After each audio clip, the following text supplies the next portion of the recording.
নমস্কার বন্ধুরা, পোস্ত টু পাস্তার আরও একটা রেসিপিতে আপনাদের সবাইকে স্বাগত। আজ আমি উত্তাপাম বানাচ্ছি চাল বা ডাল ভেজানো বা বাটার কোনো ঝামেলা ছাড়াই, কারণ আমি এটা সুজি দিয়ে বানাবো।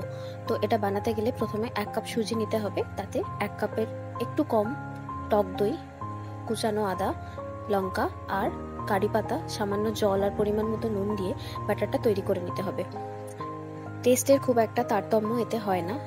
নর্মাল উত্তাপামের থেকে এটা যে খুব একটা অন্যরকম খেতে হয় সেটা কিন্তু একেবারেই না। আধ ঘন্টা পর এর মধ্যে আরেকটু জল দিয়ে ব্যাটারটাকে একটু পাতলা করে নিতে হবে।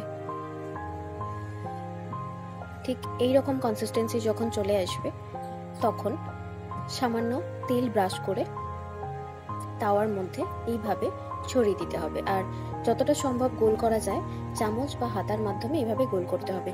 এরপর আমি এর ওপর থেকে দিয়ে দিচ্ছি কুচিয়ে রাখা টমেটো আর পেঁয়াজ।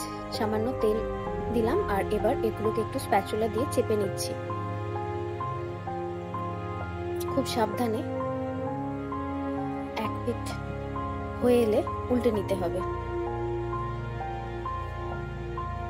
এরপর উল্টো দিকটা আরো কিছুক্ষণ ভেজে নিলে এই তো সুন্দর কালার এসে গেছে, উত্তাপাম রেডি। এইভাবে খুব সহজে কোনো রকম ফাস্ট প্রিপারেশন ছাড়াই বাড়িতে একদম টেস্টি উত্তাপাম বানানো যায়। আর বাড়িতে বানাবেন, ভালো লাগলে জানাতে ভুলবেন না। আজকের মতো ওকে, বাই।